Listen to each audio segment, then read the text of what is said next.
Hello students, my name is Ajay Ojha और आज अपन पढ़ने वाले हैं one of the most important topic aromatic, non aromatic and anti aromatic compounds के बारे में। तो मैंने आइडेंटिफिकेशन सभी कंपाउंड्स का मैंने लिख दिया है, aromatic, anti aromatic, non aromatic का। एक एक करके अपन सारी बातें समझते हैं, ठीक है। सबसे पहले आप देखो एरोमेटिक कंपाउंड्स के लिए क्या क्या कंडीशन होनी चाहिए। सबसे पहली बात कि ये साइक्लिक होना चाहिए। साइक्लिक होने के साथ साथ ये प्लेनर होना चाहिए, ठीक है। प्लेनर का मतलब यहाँ पर sp3 कार्बन नहीं होना चाहिए ना, sp2 कार्बन होगा, प्लेनरिटी होगी तो वो एरोमेटिक कंपाउंड हो सकता है, ठीक है। और कौन कौन सी शर्तें हैं जिसको फॉलो करना चाहिए, तो ये हकल्स रूल को फॉलो करना चाहिए। हकल्स रूल क्या है? 4n+2 पाई इलेक्ट्रॉन, यानी यहाँ पर n की वैल्यू 0, 1, 2, 3 आप कुछ भी पुट करो तो इलेक्ट्रॉन निकल के आएंगे। सपोज 2 पाई, 6 पाई, 10 पाई, 14 पाई। अगर ये इलेक्ट्रॉन हैं साथ ही उसमें कॉन्जुगेशन है, ठीक है। अगला पॉइंट में क्या लिख रहा हूं? डिलोकेलाइजेशन ऑफ पाई इलेक्ट्रॉन। अगर डिलोकेलाइजेशन ऑफ पाई इलेक्ट्रॉन हो, यानी पूरी रिंग के अंदर पाई इलेक्ट्रॉन आपके क्या कर रहे हो, रोटेट कर रहे हो, घूम रहे हो, या मैं कह दूं कि कॉन्जुगेशन प्रेजेंट हो, तो वो आपका एरोमेटिक कंपाउंड हो सकता है, ठीक है। उसके लिए मैं आपको बताऊं कॉन्जुगेशन में आपको कैसे आइडेंटिफिकेशन करना है। तो कॉन्जुगेशन देखने के लिए आपको अल्टरनेट ऑर्डर देखना है। अल्टरनेट ऑर्डर का मतलब जैसे डबल बॉन्ड, सिंगल बॉन्ड, फिर उसके बाद डबल बॉन्ड हो, double bond single bond positive हो, डबल सिंगल नेगेटिव हो, डबल सिंगल लोन पेयर हो, या डबल सिंगल फ्री रेडिकल आपका हो, ठीक है। अगर इनमें से कोई एक भी कंडीशन है दैट मीन्स वहां पर कॉन्जुगेशन है। नेक्स्ट बात, अगर किसी एटम के ऊपर माइनस चार्ज रखा है, सपोज किसी एटम के ऊपर आपका क्या रखा है, माइनस चार्ज, तो उसे भी आप 2 पाई इलेक्ट्रॉन कंसीडर करोगे, क्योंकि माइनस चार्ज एक तरीके से लोन पेयर हो जाएगा, 2 इलेक्ट्रॉन होंगे तो 2 पाई इलेक्ट्रॉन अपन इसको कंसीडर करेंगे। मान लो अगर डबल बॉन्ड के जस्ट बाद, डबल बॉन्ड के जस्ट बाद कहीं लोन पेयर आ जाएगा तो ये डिलोकेलाइजेशन में पार्टिसिपेट नहीं करेगा, कॉन्जुगेशन में नहीं जाएगा। क्यों? क्योंकि हमने बात करी है अल्टरनेट ऑर्डर की, एक के बाद एक होना चाहिए। जैसे डबल बॉन्ड, सिंगल बॉन्ड, उसके बाद लोन पेयर होना चाहिए। अगर डबल बॉन्ड के जस्ट बाद लोन पेयर है तो ये कॉन्जुगेशन में पार्टिसिपेट नहीं करेगा, ठीक है। एंटी एरोमेटिक के लिए क्या क्या कंडीशन है? साइक्लिक, प्लेनर होना चाहिए, कॉन्जुगेटेड होना चाहिए, ये बात तो सेम है। बस जो डिफरेंस है वो कहां पर है, यहां पर कि ये 4n पाई इलेक्ट्रॉन को फॉलो करेगा, यानी यहां पर 4 pi electron, 8 pi electron, 12 pi electron इस तरीके से हो सकते हैं, ठीक है। अब चलते हैं अपन किसकी तरफ, नॉन एरोमेटिक कंपाउंड्स की तरफ।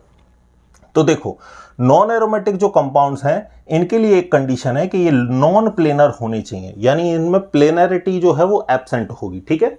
इसके बाद यहां पर मैं ये भी कह सकता हूं कि इन पे sp3 कार्बन प्रेजेंट हो सकता है।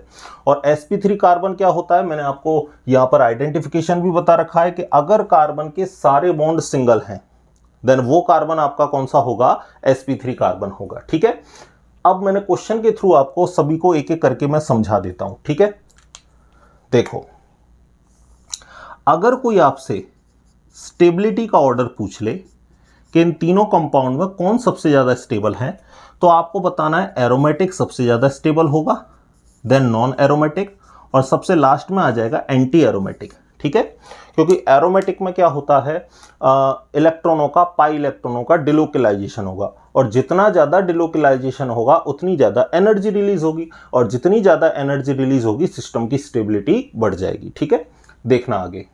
अब जैसे हमारे सामने ये कंपाउंड्स है, 3 मेंबर्ड रिंग के हैं, ये हमारे पास 4 मेंबर्ड रिंग के, ये 5 मेंबर्ड रिंग के, और ये मैंने और 7 मेंबर्ड रिंग मैंने ले रखा है, ठीक है। एक लास्ट आपको आइडेंटिफिकेशन और बता देता हूं मैं कि मान लो ये सब कुछ आपको ना मिले, आपको ओनली क्या मिल जाए, बेंजीन रिंग।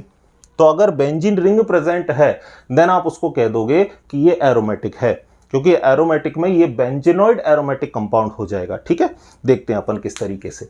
तो यहां पर सबसे पहला कंपाउंड देखो आप, यहां पर आप देख रहे हो कि ये जो ऊपर वाला कार्बन है इसके सारे बॉन्ड सिंगल हैं, सारे बॉन्ड सिंगल हैं, देन ये कौन सा कार्बन हो गया, sp3 कार्बन। और sp3 कार्बन आते ही ये कैसा हो जाएगा, आपका नॉन एरोमेटिक हो जाएगा, ठीक है।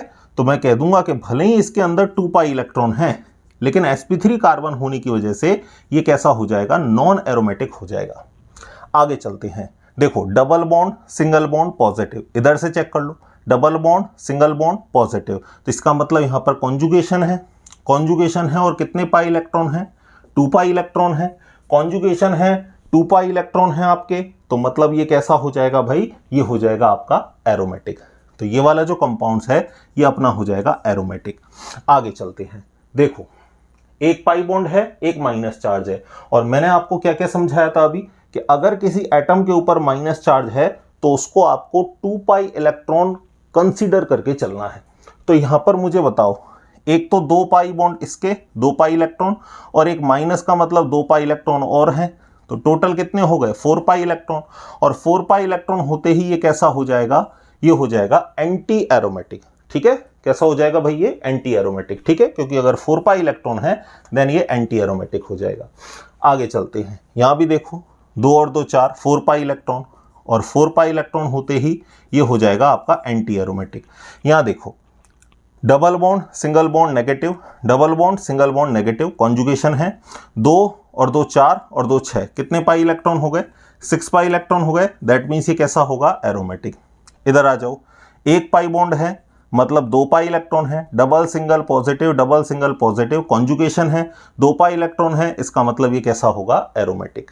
ठीक है, अब ये आपके 5 मेंबर्ड रिंग है। अच्छा, इसको और देख लो, एक और एग्जांपल है। यहां देखो ये जो -2 चार्ज है ये किसी एटम के ऊपर यहां पर नहीं, पूरे कंपाउंड्स के ऊपर रख रखा है, तो इस -2 को -2 ही कंसीडर करना है। कहीं आप ऐसे एटम के ऊपर माइनस देख के हमने इनको 2 पाई इलेक्ट्रॉन गिना था ना, तो कहीं आप इसको भी एक माइनस को 2 पाई गिन लो और 2 माइनस को 4 पाई गिन लोगे तो क्वेश्चन गलत हो जाएगा। ठीक है, ये किसी एटम के ऊपर नहीं, पूरे कंपाउंड्स के ऊपर रखा है, तो अपन इनको 2 माइनस ही कंसीडर करके चलेंगे। तो 2 और 2 कितने इलेक्ट्रॉन हो गए, 4, और 2 माइनस के 2 और हो गए, तो 4 और 2 कितने हो गए बच्चों, ये हो गए 6 पाई इलेक्ट्रॉन। दैट मीन्स ये भी कंपाउंड कैसा हो जाएगा, एरोमेटिक। ठीक है, समझ में आया।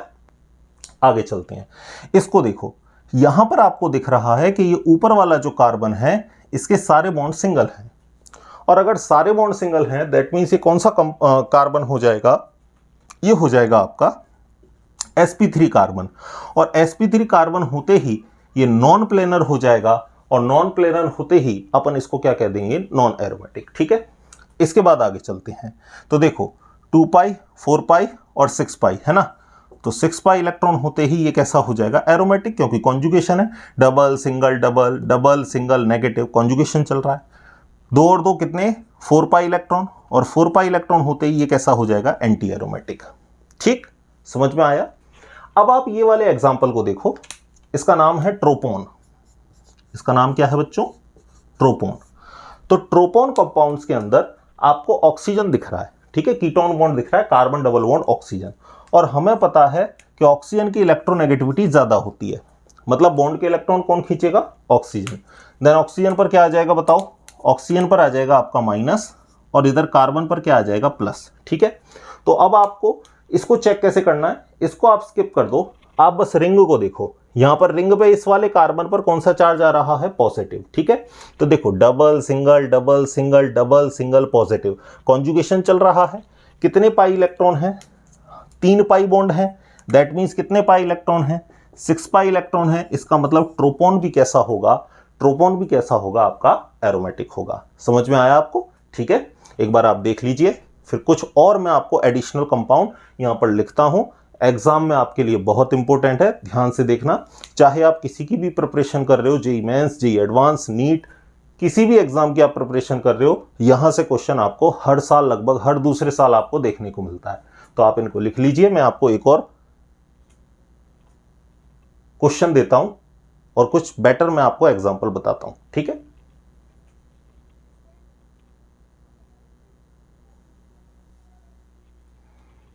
चलिए, आपको एग्जांपल दिख रहा है 8 एनुलिन। दिखने में हमको लगता है कि यहां पर 2 और 2 4 और 2 6 और 2 8, 8 पाई इलेक्ट्रॉन है, और 8 पाई इलेक्ट्रॉन होने के कारण मे भी अपन को लग सकता है कि 8 पाई इलेक्ट्रॉन है तो इसको एंटी एरोमेटिक होना चाहिए। लेकिन स्टूडेंट्स, ये एंटी एरोमेटिक नहीं होता ड्यू टू इट्स स्ट्रक्चर। ठीक है, इसकी स्ट्रक्चर होती है टप शेप। ठीक है, या मैं बाउल शेप बोल सकता हूं। ये जैसा दिख रहा है ऐसा एक्चुअल में होता नहीं है। ये होता कैसा है मैं आपको बताऊं, देखो, इसमें 4 एटम प्लेन में होते हैं, और जो 4 एटम हैं वो अबव द प्लेन होते हैं, कुछ इस तरीके से आपको दिख रहा है।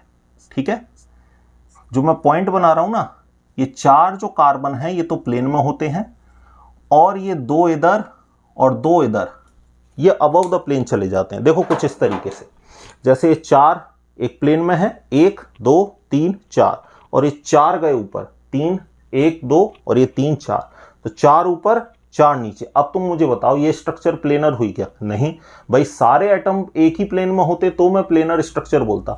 यहाँ 4 एटम नीचे हैं और 4 एटम अबव द प्लेन है, इसका मतलब ये नॉन प्लेनर स्ट्रक्चर है। और नॉन प्लेनर स्ट्रक्चर होते ही ये एंटी एरोमेटिक नहीं, इसको अपन क्या बोलेंगे? इसको अपन बोलेंगे नॉन एरोमेटिक। तो तुम्हें याद रखना है, कोई 8 एनुलिन बोले तो इसे नॉन एरोमेटिक बोलना है। 8 एनुलिन क्यों बोला है? क्योंकि इसमें 8 कार्बन की रिंग है। इसको 10 एनुलिन क्यों बोला है? इसमें लास्ट में आप गिनोगे तो 10 कार्बन है, ठीक है। 10 कार्बन इसमें है, 5 पाई बॉन्ड आपको दिख रहे हैं, दैट मीन्स इसके अंदर कितने? 10 पाई इलेक्ट्रॉन है, ठीक है। स्पेशल कैटेगरी का ये सवाल है, अच्छे से ध्यान रखना, ठीक है। अब 10 पाई इलेक्ट्रॉन है, तो 10 पाई इलेक्ट्रॉन आपको देखते ही आपके दिमाग में आ जाएगा कि सर कॉन्जुगेशन भी चल रहा है, ये तो एरोमेटिक ही होना चाहिए, लेकिन ये एरोमेटिक नहीं है। क्यों नहीं है? रीजन बताता हूं। देखो, एक इसका हाइड्रोजन इस तरफ है और एक इसका ट्रांस हाइड्रोजन कुछ इस तरफ है, ठीक है। अब आपको पता है कि सेम एटम है, तो इन सेम एटम में क्या होगा? रिपल्शन, क्योंकि हमको पता है कि सेम एटम एक दूसरे को क्या करते हैं? रिपल करते हैं। यानी एक हाइड्रोजन ये इस तरफ है, ये ढक्कन देखो, ये ढक्कन एक तरीके से हाइड्रोजन है और ये ब्लैक वाला एक दूसरा हाइड्रोजन, ये दोनों एक दूसरे के पास आ गए। अब इनमें क्या हो रहा है? रिपल्शन। तो रिपल्शन को मिनिमाइज करने के लिए एक अबव द प्लेन चला जाएगा हाइड्रोजन और एक बिलो द प्लेन चला जाएगा।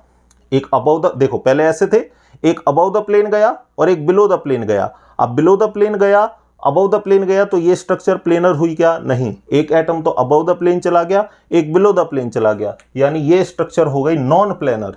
और नॉन प्लेनर स्ट्रक्चर होते ही मैं इसको क्या कहूंगा? भले ही इसमें 10 पाई इलेक्ट्रॉन है, मैं इसको कहूंगा नॉन एरोमेटिक। समझे कि नहीं? ये क्वेश्चन जेईई एडवांस में आया, देखने में सिंपल लग रहा है लेकिन ये है नहीं। अक्सर बच्चों ने इसमें क्या कर दिया? एंटी एरोमेटिक कर दिया या इसमें नॉन एरोमेटिक कर दिया। लेकिन ध्यान दो, ये जो डबल बॉन्ड है ये दोनों रिंग के बीच ही है, यानी ये इसमें भी काउंट होगा, इसमें भी काउंट होगा। अगर मैं इसको ऐसे बना दूं तो भी कोई दिक्कत है क्या? नहीं, कोई दिक्कत नहीं है। क्या ये बच्चों पूरी बेंजीन रिंग बन गई? बिल्कुल बन गई। और यहां मैंने तुमको साफ साफ आइडेंटिफिकेशन में लिखवा रखा है कि अगर बेंजीन रिंग कंपाउंड में प्रेजेंट हो जाए तो वो बेंजेनॉइड एरोमेटिक कंपाउंड है। देखना ही नहीं है, मोनोसाइक्लिक में हकल्स रूल फॉलो हो रहा है, यहां 6 पाई इलेक्ट्रॉन है, यहां डिलोकलाइजेशन होगा, इसलिए इस कंपाउंड को नॉन एरोमेटिक नहीं, इस कंपाउंड को हम क्या कहेंगे? एरोमेटिक कहेंगे। जेईई एडवांस में पूछा हुआ। हाल ही में जेईई मेंस 2025 में भी यहां से क्वेश्चन आया है, स्टेबिलिटी का आपसे ऑर्डर पूछा है। तो स्टेबिलिटी के ऑर्डर को देखने के लिए सबसे पहले मैं देख लेता हूं कि 2 और 2 ये किससे हैं? 4 पाई इलेक्ट्रॉन। 4 पाई इलेक्ट्रॉन का मतलब ये एंटी एरोमेटिक है, ठीक है। यहां देख लो, 2 और 2 4 और 2 6 पाई इलेक्ट्रॉन, कॉन्जुगेशन हो रहा है, ये एरोमेटिक है। ये तो 8 एनुलिन अभी अभी पढ़ा है हमने, कैसा है? Non aromatic. और स्टेबिलिटी का ऑर्डर मैंने आपको क्या बताया? सबसे ज्यादा स्टेबल कौन होते हैं? एरोमेटिक। तो सबसे ज्यादा स्टेबल कौन होगा? क्यू, और क्यू के बाद आएगा नॉन एरोमेटिक आर, और सबसे लास्ट में एंटी एरोमेटिक। सबसे लास्ट में कौन आएगा? Anti aromatic. तो सबसे लास्ट में आ जाएगा पी, यानी करेक्ट ऑप्शन कौन सा है? Option A. बोलो, समझ में आया सभी को? तो इस कॉन्सेप्ट से बाहर कुछ भी नहीं है। हमेशा आपको जब भी पूछे, इन बातों का आप ध्यान रखेंगे तो आप हमेशा करेक्ट आंसर बता पाएंगे कि कौन एरोमेटिक, कौन नॉन एरोमेटिक, कौन एंटी एरोमेटिक, ठीक है। तो थैंक यू, मिलते हैं इसी तरीके की नेक्स्ट वीडियो में। I hope you like this video. Thank you so much.